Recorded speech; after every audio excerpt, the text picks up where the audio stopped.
안녕하세요. 김태훈의 현명한 투자자 방송 시작하겠습니다. 본 영상에서 다루는 내용은 투자 권유가 아니며 각 개인의 투자 판단에 대한 책임을 지지 않습니다. 별도 SNS 채널 가입을 유도하거나 투자 권유 및 유료 리딩 서비스를 홍보하는 불법 사칭 계정에 유의하시기 바랍니다. 자, 오늘은 전제공포 테마주라는 것에 좀 말씀을 드리겠습니다. 지난번에도 한번 설명을 드렸는데요. 이 전제공포 테마주들은 막연한 그 기대감에 의해서 움직이는, 그리고 역시 이제 묻지마 매수세가 유입돼서 주가를 급등시키는 그런 실적과 무관한 막연한 기대감에 그 기반하는 묻지마 매수의 한 현상이기도 합니다. 근데 이 전제공포 테마주가 지금 시장에서 화두가 되고 있는 것은 이 역사적 유래를 좀 찾아보시면 쉽게 이해하실 수 있을 겁니다. 최근 들어서 특히 이제 윤석열 정부 들어와서 이 탈북민 단체들이 대북전단을 뿌리는 일이 많아졌습니다. 이 대북전단은 지난번에도 남북 정상회담에서 이 북한이 꺼리는 그 것들 중에 하나였는데, 이 대북전단을 통해서 북한으로 유입되는 이 우리나라의 각종 이런 뉴스나 USB가 통해서 이제 TV 드라마나 이런 것들이 그 북한 젊은이 사이에 유행하고 하면서 북한 체제에 대한 위협을 느끼고 있는 사안이기도 합니다. 하지만 대부분 이 전단이 북한의 이런 그 휴전선 일대 그쪽 분야에 떨어져서 이제 대부분 이제 북한 사람들에게 잘 접촉이 되기 어려운 그런 부분도 있고, 그래서 북한 이 정권에서도 귀찮은 일이기도 느껴지지만, 이 탈북민 단체들에게는 이게 하나의 사업화가 돼서 이 대북 전단을 뿌리면 미국이나 뭐 우리나라의 대형 교회나 이런 데서 돈을 주기 때문에 그런 돈을 노리고 이제 대북 전단을 뿌리는 일이 많아졌습니다. 대북 전단이 하나의 이 탈북민들의 생계 수단이 돼버린 것이죠. 하지만 이 북한이 이러한 일을 꺼리기 때문에 예전에는 대공포도 여기다 사격을 하고 해서 이게 접경지 주민들에게는 일종의 국지전에 대한 그 두려움, 이런 것들을 가져오는 한 요인이 되고 있습니다. 여기다가 이제 그 강화도 이쪽으로 가면 북한 그 남한강 수조, 이 한강 하류죠. 항공 하류 쪽을 통해서 북한에 쌀이 든 페트병을 보내고 하는데, 이 페트병이 제대로 안 닫혀가지고 바닷물이 들어가서 이 쌀이 썩어버린 그런 썩은 쌀이 북한 사람들에게 전달되곤 해서 이게 좀 문제가 되는 거죠. 북한으로서는 이런 쓰레기를 치우는데 사람을 동원해야 되기 때문에 여간 성가신 게 아닙니다. 하지만 이것도 지금 탈북민 단체에서 뭐 형제가 하는 걸로 알려져 있는데, 이것도 이제 돈이 되는 사업으로 알려져 있죠. 그래서 이게 국내 보수 대형 개신교회들과 연결돼서 이러한 일을 하고 있어서 이게 북한 주민들의 인권 사항을 뭐 개선시킨다 이런 명분으로 일을 하고 있지만, 어디까지나 현실적인 문제는 이 탈북민들의 생계를 위한 사업으로서 돈을 버는 돈벌이 수단이 되고 있는 겁니다. 문제는 여기에 희생되는 접경지 주민들, 우리 대한민국 국민들의 생활이 불안해지는 거죠. 왜냐하면 접경지에 이러한 리스크가 있으면 관광객들도 줄어들고 해서 이 접경 지역은 특히나 이제 관광으로 이제 오는 사람들이 뿌리는 돈이 대부분 다 이 지역 경제에 돌게 되는데, 이런 관광객들이 줄어들면 역시나 이 생계가, 이 접경지 주민의 경제가 어려운 것이죠. 하여튼 여기에 대해서 이 윤석열 정부는 이 북한 탈북민들의 이러한 사업화된 대북 전단을 표현의 자유라고 해서 막지 않고 있습니다. 여기에 대해서 북한도 똑같이 당해보라는 식으로 북한 애들이 오물이 들어있는 풍선을 날리기 시작했는데, 이게 남한 곳곳에 떨어지면서 이것도 하나의 사회 이슈가 되고, 매일 뭐 그 핸드폰에 이런 북한이 오물 풍선을 올렸다는 이런 뭐랄까요, 긴급 뉴스랄까요, 이런 것들이 경고문이 뜨고 하니까 솔직히 우리나라 사람들도 좀 귀찮은 일이 돼버린 거죠. 서로가 이제 바보짓 뻘짓하고 있는 건데, 근데 여기에 대해서 이 윤석열 정부는 한 발 더 나가서 북한이 그렇게도 싫어하는 확성기를 방송하기 시작했습니다. 이제 확성기가 북한 10년이나 장기 근무하는 북한 젊은이들에게는 남한에 대한 동경심을 갖게 하는 각종 걸그룹의 노래들이나 이런 것들이 나오면서 실제로 북한의 이 군인들 중에 탈북을 한 사례들이 있습니다. 그래서 이 확성기는 북한 접경지대에 있는 북한 군인들에게 이제 사상을 해이하게 한다 해서 북한이 싫어하는 일 중에 한 가지였죠. 그래서 지난번 남북협의서 합의를 하면서 이 확성기 방송도 중단을 했던 겁니다. 그런데 요번에 북한이 오물풍선을 날려오면서 윤석열 정부가 이 확성기를 그 접경지 일부 지역에서 하다가 그 접경지로 확대를 해버렸죠. 이거는 보복 등가의 원칙에 유예되고 한 단계 더 나아간 긴장을 고조시키는 행위입니다.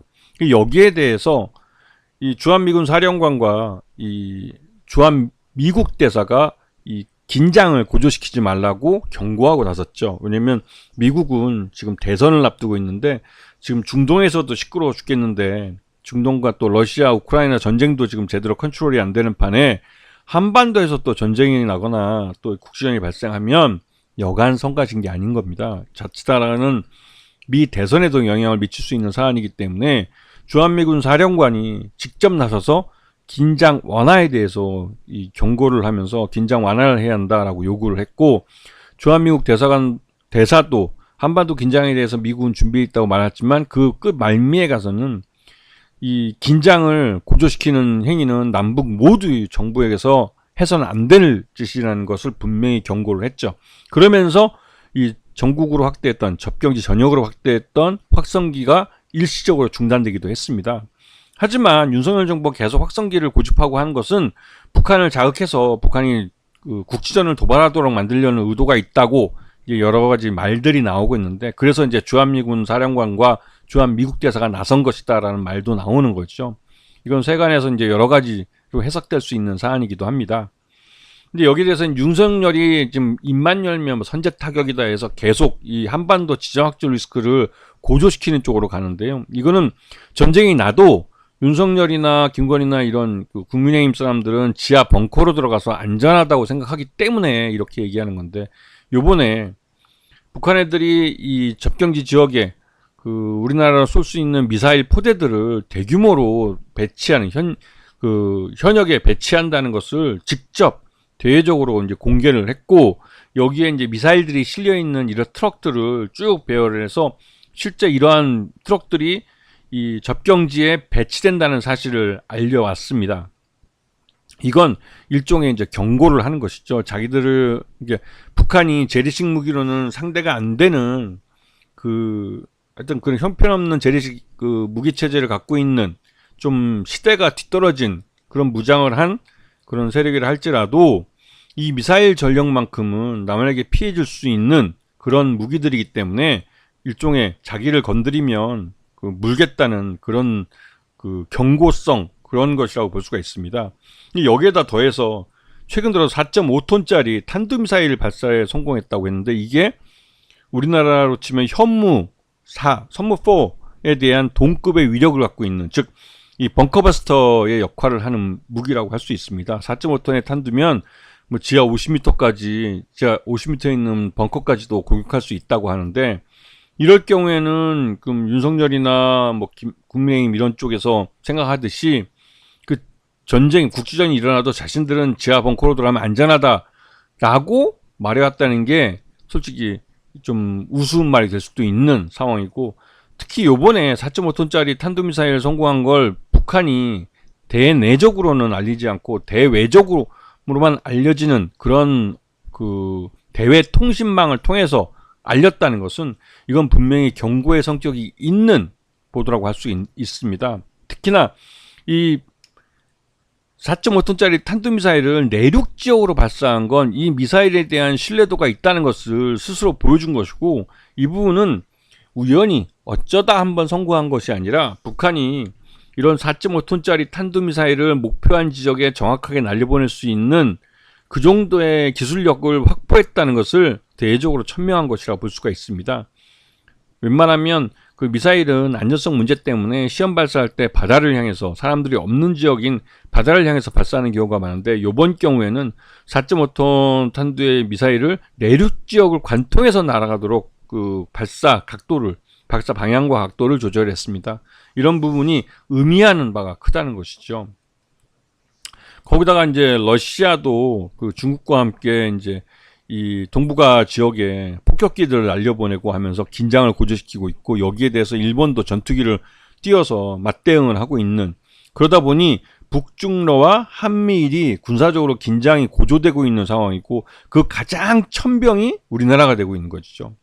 그래서 자칫하다가는 이 동북아에서 불꽃이 튄다면 그건 한반도가 될 가능성이 크고, 이는 일본이 그렇게도 원하는 일본의 그 전후 부흥을 가져왔던 한국전쟁이라는 그런 그 빅 이벤트가 발생할 수 있는 것이라, 일본은 웬만하면 전쟁이 나길 원하긴 하죠. 그게 한반도로 국한된 전쟁이라면 일본이 마다할 이유는 없어 보이는 것이죠. 그래서 일본은 이러한 그 러시아나 중국의 긴장 고조에 맞대응을 하면서 긴장을 고조시키고 있습니다. 근데 여기에 대해서 예전 같으면 우리나라가 이 동북아에서 전쟁이 나면 가장 큰 피해를 보는 게 우리나라이기 때문에 이러한 양쪽의 해양 세력과 대륙 세력 간의 긴장 관계를 완화시키려고 노력했던 게 우리나라였습니다. 근데 윤석열 정부는 그런 외교력이 전혀 없죠. 그리고 요번에 이 이스라엘 쪽에서 만든 이 삐삐가 북한, 그러니까 중동 지역의 그 레바논의 그 헤즈볼라라는 무장단체원들이 삐삐를 사용한다는 그런 정보에 따라서 여기다가 폭탄을 심어서 이 배포를 했고, 이게 또 이 헤즈볼라 이 소속 단체 소속원들이 집단으로 대량으로 11명 이상이 사망을 하고 3천여 명이 눈 주위에 부상을 입는 등, 또 어린아이도 이 주변 무선호출기 주변에 있다가 사망하는 사건이 발생했습니다. 그러다 보니 중동 레바논에 있는 헤즈볼라라는 무장단체는 이 이스라엘과 전면전을 벌이겠다고 나서고 있고, 이러한 그 테러가, 이건 명백히 테러 행위입니다. 그리고 불특정 다수를, 물론 이 삐삐를 갖고 있는 사람들이 이 무장단체 헤즈볼라의 일원이라고 할지 몰라도 그 주변에서 같이 이 폭탄이 터질 때, 삐삐가 폭발할 때 주변에 있던 어린아이도, 미성년자 어린아이도 사망했다는 점에서 불특정 다수를 노린 명백한 테러 행위입니다. 근데 이런 일이 이스라엘에서 벌이는 이유는 이스라엘의 네타냐후 총리가 정권을 이제 실권을 하게 될 경우에는 감옥에 갈 수 있기 때문에 어떻게든 전쟁을 이어가면서 긴장을 고조시키고 이를 통해서 정권을 유지하려는 그런 일환으로 이러한 짓을 벌인다고 볼 수가 있는 것이죠. 그러다 보니 미국 대선을 앞두고 이 웬만하면 미국은 이러한 안보적으로 문제가 있는 지정학적 리스크를 더 이상 키우지 않는 쪽으로 정책을 피고 싶어 하지만, 이러한 이 이스라엘의 네타냐후 총리나 또 이런 쪽에 자신들의 이익을 위해서 이러한 긴장 관계를 이용하는 세력들이 있습니다. 그러다 보니 이 전쟁 공포 관련주라고 할 수 있는 빅텍이나 이런 종목들은, 빅텍이나 또 휴니드 그리고 스페코 같은 종목들은 이제 고개를 다시 쳐들고 올라가기 시작하는 것이죠. 그래서 지금 보시게 되면 이 방산주라고 해서 이 두 가지로 크게 나눠볼 수가 있습니다. 지난번에도 설명드렸지만 전쟁공포 관련주라고 해서 중소형 국내 그 국방부를 대상으로 해서, 그러니까 방위사업청을 대상으로 해서 물건을, 그러니까 방산물자를 납품하는 업체들과 실제 국산 무기 수출을 통해서 대규모 수익을 내는 국산 무기 개발사와 수출사들, 이렇게 두 가지로 크게 나눠볼 수가 있는 것이죠. 이 국산 무기 관련 지역에서 한국항공우주, 카이나, 한화 에어로스페이스, 현대 로템, 이런 LIG, 넥스원 이런 회사들은 그 한국 수출입은행법 개정을 통해서 이러한 회사들이 해외로 무기를 수출할 때 그 무기를 수입해가는 나라에 차관을 제공해주면서 대량으로 무기를 수출하는 그런 형태를 벌이고 있습니다. 그래서 이 한국 수출입은행법 개정에 수혜를 받고 있고, 또 한편으로 윤석열 정부로 들어와서 미국 무기 수입을 급격하게 늘렸습니다. 우리가 미국에 대해서 약 한 200억 달러 정도의 이 무역 수지 흑자를 매년 보고 있는데, 최근 들어서 윤석열 정부 들어와서 지난 2년 동안 그 폭은 좀 더 소폭 늘어나긴 했습니다. 하지만 이 대부분을 미국 무기를 수입해 오면서 그 무역 흑자분을 대부분 다 미국에게 돌려주고 있는 상황이죠. 이거는 겉으로 볼 때는 뭐 무역 흑자를 내는 것 같아도 그 안에 알맹이를 보면 남는 게 없는 장사입니다. 바보 같은 짓이죠. 하지만 왜냐면 이 국산 무기를 우리나라가 개발할 수 있고, 이 전투기까지도 4.5세대까지 우리가 개발을 해서 지금 전력화하려고 하고 있는 상황에서, 지금 한국 항공우주 산업이 카이가 만들었던 KF-21 같은 경우는 초도 물량 40대로 해서 개발을 완료했지만 실제로 그 발주 물량을 20대로 줄이면서 결국은 관련 부품업체들이 많이 파산하게 될 위기에 빠졌습니다. 이렇게 될 경우에는 KF-21의 부품을 못 만들어서 더 이상 이 사업을 할 수 없는 상황이 발생하죠. 그런 걸 뻔히 알면서도 40대로 예정됐던 걸 20대로 갑자기 줄인 이유는 단 한 가지입니다. 국산 무기 개발을 포기하겠다는 것이죠. 결국 그 말은 국산 무기 개발을 포기하면 그 빈 전력을 미국 무기로 메꾸겠다는 거고 미국의 방산업체들한테 돈 받아 처먹었을 가능성이 높다는 것이죠. 이거는 의심해 볼 수 있는 사례입니다. 왜냐면 이 미국 무기를 수입하는 과정에서 이 결정권자, 이 도장값을 받을 수 있는 리베이트를 정식으로 미국은 허용하고 있습니다. 누군가는 그 도장값으로 그 수천만 달러 내지는 그 이상을 챙기고 있다는 것으로 볼 수가 있는 것이죠. 왜냐면 그만큼 우리가 미국 무기 수입을 윤석열 정부 들어와서 많이 하고 있습니다.